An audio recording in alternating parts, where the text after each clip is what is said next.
sanctificamene corpus Christi salvadeis,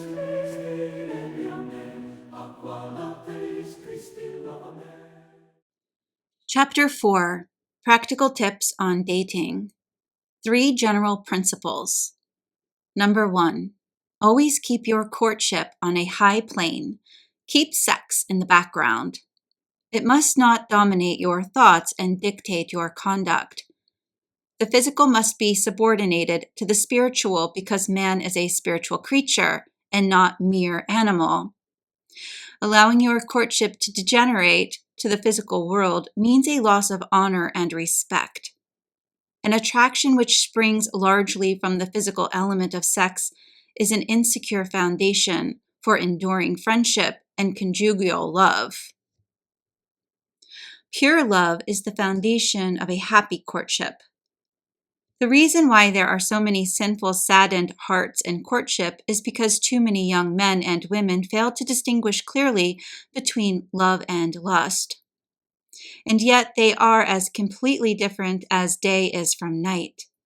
True love is pure, beautiful, noble, self-sacrificing. It is dominated by mutual respect for each other's character, not by mere emotional passion and lust. True love is unselfish, thinking only of the good of the other. It would rather endure any self-restraint than harm the other in any way. If lovemaking does not arise above the mere thrill of bodily sensations, it can be no more than indulgence in passion, which is lust. Lust, on the other hand, is ugly, base, selfish, impure. It seeks nothing outside itself. All fine promises and sweet expressions of love are but lies. A beautiful friendship is marred because the boy and girl permit indecent liberties, which are like vicious cancers eating their way into their very hearts and destroying virtue, peace, and happiness. Pure love is the best preparation for marriage. Lust draws down God's curse upon it. If by company keeping you are encouraged in purity, the true love is the basis of your friendship, and enduring affection will be the result. If through company keeping you are encouraged to impurity, then lust, not love, is the foundation of the friendship, and evil will be the result. There is a natural and necessary relationship between your conduct now and your status later in marriage. If a young man is selfish, loose, crude, unreasonable now, do not expect that he will be unselfish, high-minded, spiritual, and controlled in marriage. The sacrament does not change nature. They elevate it if it is disposed to be elevated. A foul love must be driven out by a fair love. In the pure love of a young man for a virtuous girl, he finds a shield against unchastity. Reverent love will be a protection for both. If a boy wants the girl he goes with now to be the best wife she can be for his children, if he himself wants to be the best husband he can be for her and the best father he can be for his children, he must respect that girl before marriage. He will do everything he can in a positive way and at any price to retain or regain his personal purity and to protect the modesty and loveliness of the girl he respects, even as Saint Joseph kept himself spotless and safeguarded the virginity of the Mother of God. Consequently, you need not resort to lust to enjoy one another.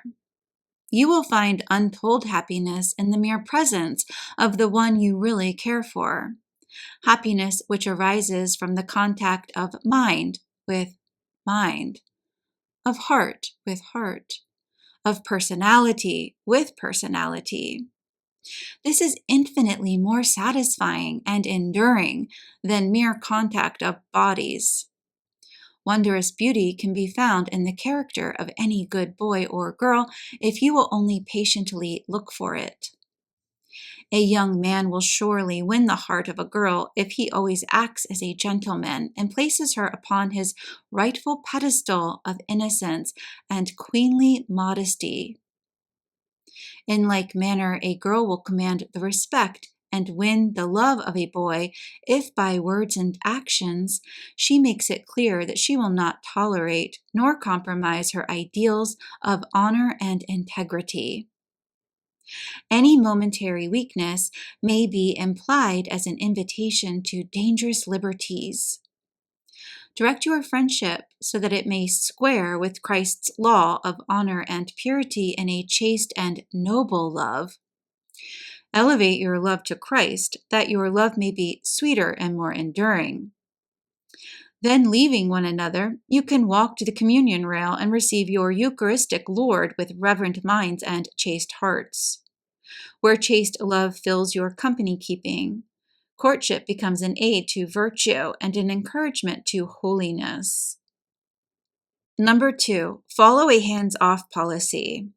The purpose of courtship is to prepare you for marriage by enabling you to find the boy who will one day be your partner in life. Hence, it is to be spent in the manner God has intended. Anything that is contrary to God's holy law in courtship should be avoided, lest the devil and not God rule your friendship and lead it most certainly to moral disaster. Too many perfectly decent and innocent girls do not understand a young man's problem of self-control.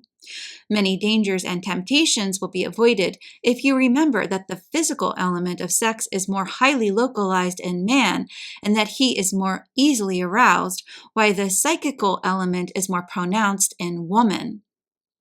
Actions in contact which leave you undisturbed may greatly arouse the passions of your companion.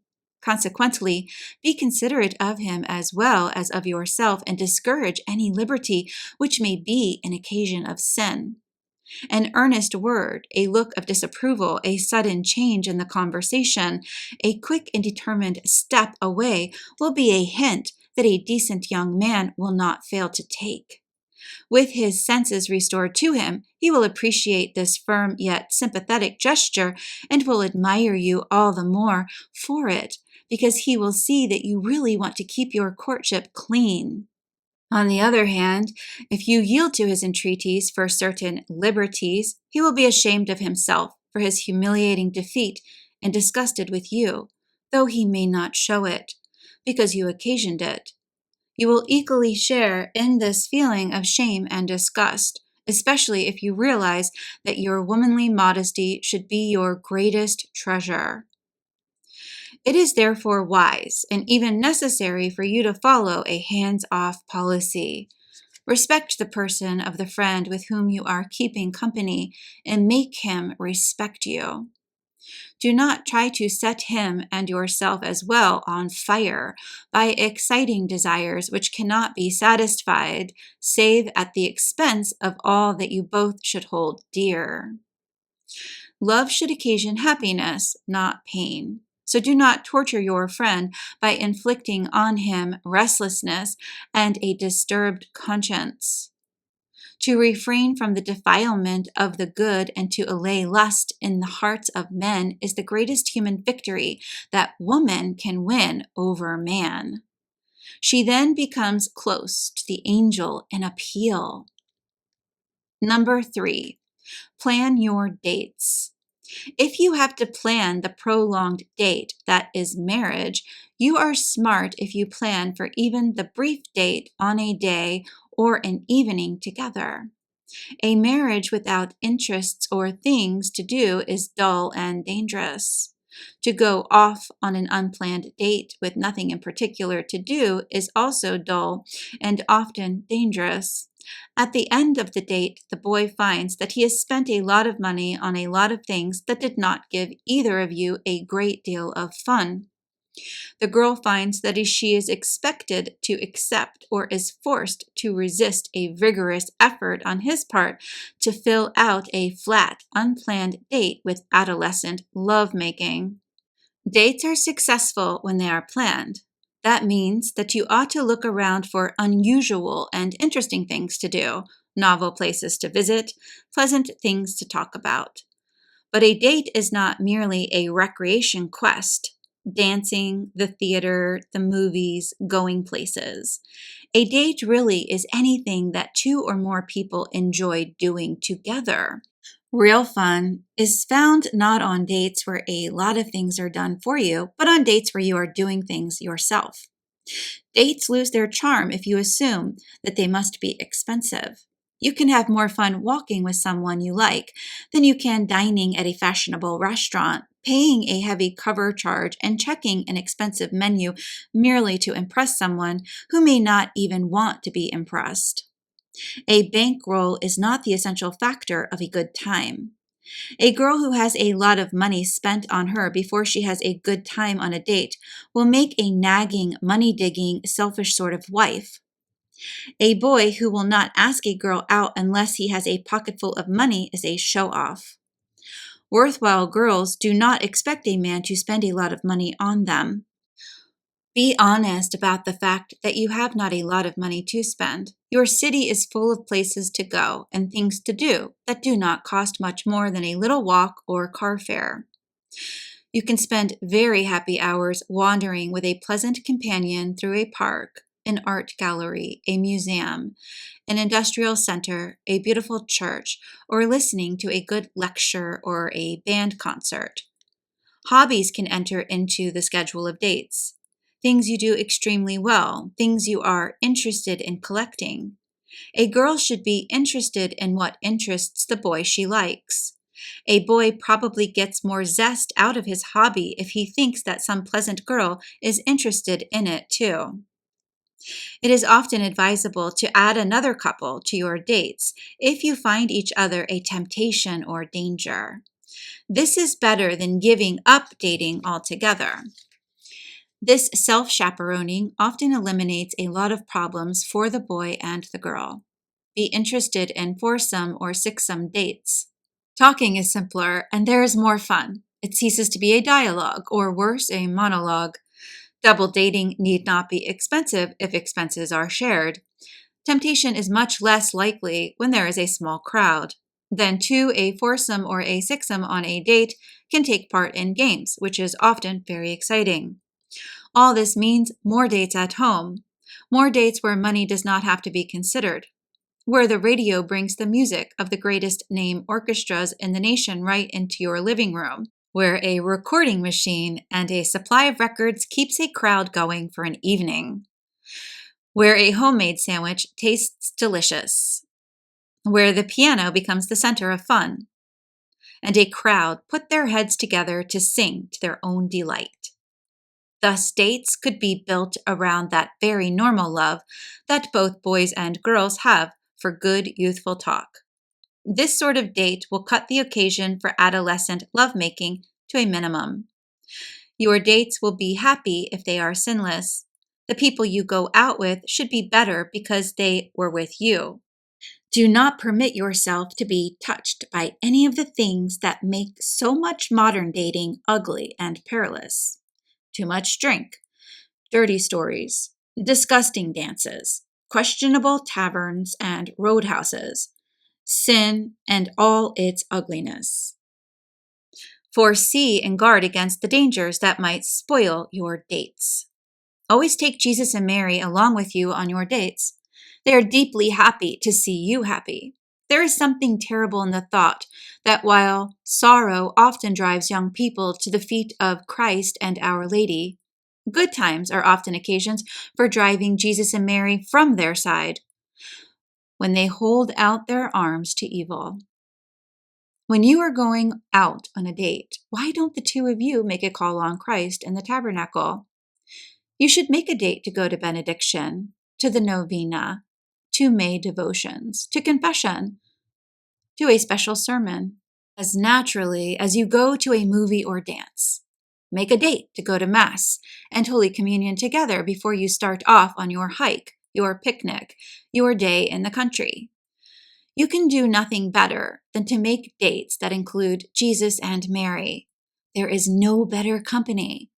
Nothing could make your date happier. Don'ts on dates. Though the following suggestions are directed mainly to girls, They are equally applicable to boys, inasmuch as boys will know what is expected of a decent girl and will cooperate with her in preserving her virtue. Number 1. Don't forget that the chastity of your soul and your good name are your most precious possessions. Protect them by mutual self-respect. Therefore, always keep your courtship on a high plane and follow a hands-off policy, and by your manner give men to understand that your loveliness is not to be marred by unruly passion and sin. Number 2. Do not permit expressions of love or friendship for another to be prolonged to the point of danger of lust, because all sexual pleasure outside marriage, that is directly willed, intentionally procured, or accepted, is a mortal sin. A selfish indulgence of your own passions, regardless of the welfare of the one you pretend to love, is not really love, but lust. Number 3. Do not even permit passionate kissing to mar your date, for true love is dominated by mutual respect for each other's character, not by mere emotion, passion, and lust. Number 4. Do not be so soft as to pay for an evening's entertainment with cheap kisses, necking, and petting, because a man who is not strong in chastity will probably take all you will give. A decent man, even though he may be weak, does not respect that kind of girl. Don't give a casual friend the caresses that belong only to the good Catholic man you will someday meet, who will be your husband and the father of your children. Number 5. Do not be so imprudent and reckless as to date this one and that one without knowing anything about them beforehand. Avoid being alone with strangers. Number 6. Don't consent to keep company in a parked car, for darkness and seclusion are favorable conditions for sin. Number 7. Don't allow your escort to enter your home late at night after a date. This would subject you both to danger and suspicion. Number 8. Don't fall into the bad habit of permitting long good nights and passionate goodnight kisses. They have brought about the death of many a friendship and killed many a soul. Number 9. Don't encourage a young man to visit your home too frequently or to protract his visits far into the night or early morning, to the discomfiture of your family and the detriment of your own and your fiancé's health, virtue, and reputation.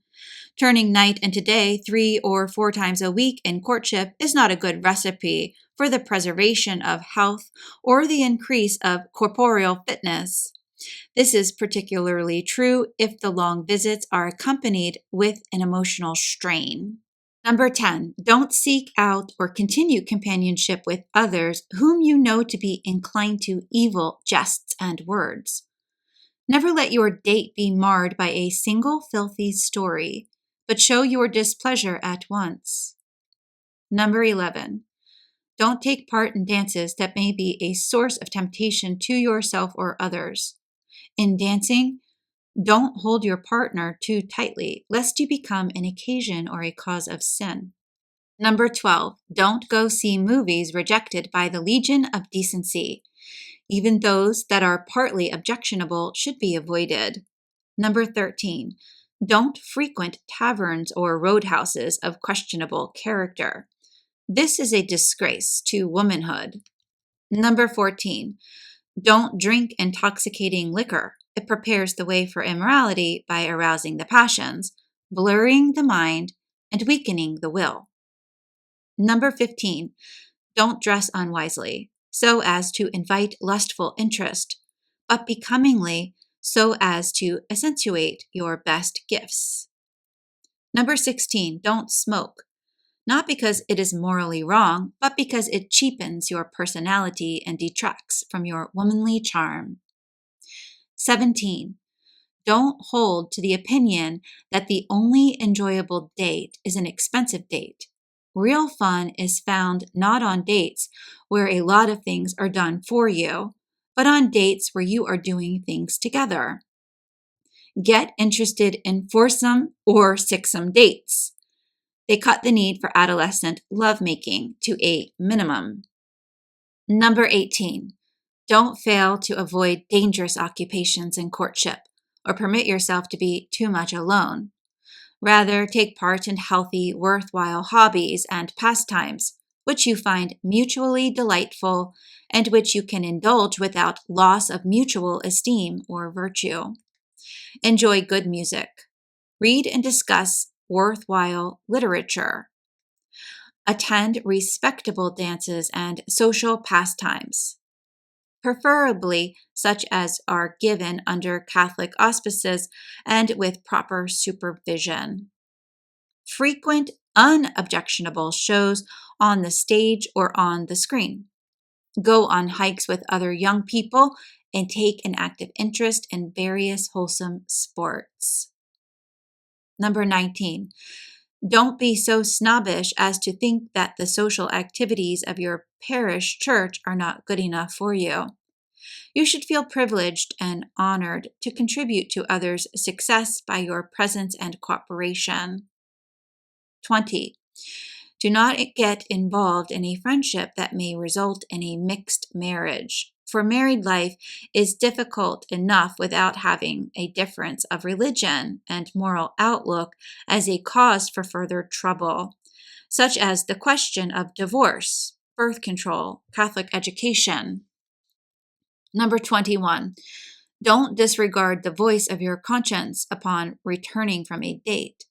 If that voice is joyous and peaceful, your company keeping is good and clean.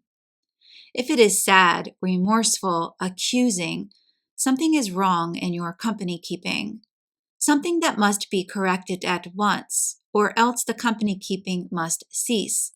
The state of your conscience is a decisive test. Number 22. Don't get serious about a boy who is not willing to prove himself by avoiding sin, especially impurity and drunkenness, frequenting the sacraments at least each month, and spending a reasonable amount of time in prayer daily. Never think of marrying someone who will not be able to make you better for living with him, for the foundation of a happy marriage is a holy love that will enable you to aid each other to practice virtue and fulfill your duties. Number 23. Don't neglect to use the means of grace God has given you to keep pure. The best protection against falling a prey to one's passions is regular confession and frequent Holy Communion, preferably each week or even daily, because these sacraments give you special actual graces to help you practice virtue and avoid sin. Other aids are daily Holy Mass, the cultivation of willpower through little acts of self-denial, the avoidance of dangerous occasions of sin, the counsel of one's regular confessor, the reading of good books, the companionship of virtuous friends, the daily rosary, and frequent recourse to God and Our Lady in prayer. Teenage dating. Dear teenager, company keeping prepares you for marriage. Every date has an influence upon your future. You sometimes need forcible reminders, lest wild desire for fun bring tragedy. Right or wrong companions can make or break your life. You should know exactly what is morally right and wrong on dates. This you will learn from the contents of this booklet. Though girls or boys don't rush madly out to sins of impurity, all too often they are tricked into what they were not properly warned against. Now God gave you a fourth commandment: Thou shalt honor thy father and thy mother. Your conscience tells you to obey your parents as God's representatives. They are responsible for you. They are right in fearing moral dangers from solo dates and friendships with doubtful characters. They also have a right and duty to make rules regulating your dates, because they really want to protect your fun and your future. The best thing to do is sit down with your mother or father and talk things over. They are your best friends. Let them decide what is right or wrong. Obey the rules they make concerning your life and dating in particular. Keeping in mind the following simple suggestions. Number 1, you must have permission for dates. Permission can be given on a general basis. Every Friday night, you may attend school games and parties, or on a date-to-date basis. You may go to the basketball dance next Saturday. Your mother and father need not know each detail of dates, but they should have the general picture. Number 2, always ask permission if you intend to be away all night. This should be only with families your parents know and trust. Number 3, your parents have a right and duty to make some rules about cars and about the beginning and end of dates. The boy should call for the girl at her home, come in and meet the folks, bring her home and say goodbye, not at great length, at the door. Prolonged farewells in cars easily become dangerous. It is sometimes best to keep your dates on a group basis, that is, house parties, dances, skating parties. Group dates can be frequent in high school. Solo dates should be spaced out. Too much dating can very soon breed violent infatuation, and familiarity breeds a lot more than contempt. It leads you into sin. Silly going steady exclusively with one boy or girl has ruined many a promising youngster and even many a possible good marriage. Number 4, build up ideals in your mind. Obey rules because you are convinced they are sensible. This is far better than blind or reluctant obedience. Obey and respect your parents because they have your welfare at heart and wish to please God and protect your future. Number 5, your best assurance of a pure and happy youth is a close and tender friendship with Jesus and Mary. Such a friendship is fostered by at least monthly confession, frequent Holy Communion, weekly or even daily, regular prayer, especially the daily rosary. Corpus Christi salvames, aqua Teis Christi lavame, passio Christi conforta me, opone Iesu exaudi me. Anima Christi sanctifica me, corpus Christi salva me, sanguis Christi inebria me, aqua lateis Christi lava me. Passio Christi conforta me, o bone Iesu exaudi me, vita tua vulnera absconde me, ne permittas me separare a te, ne permittas me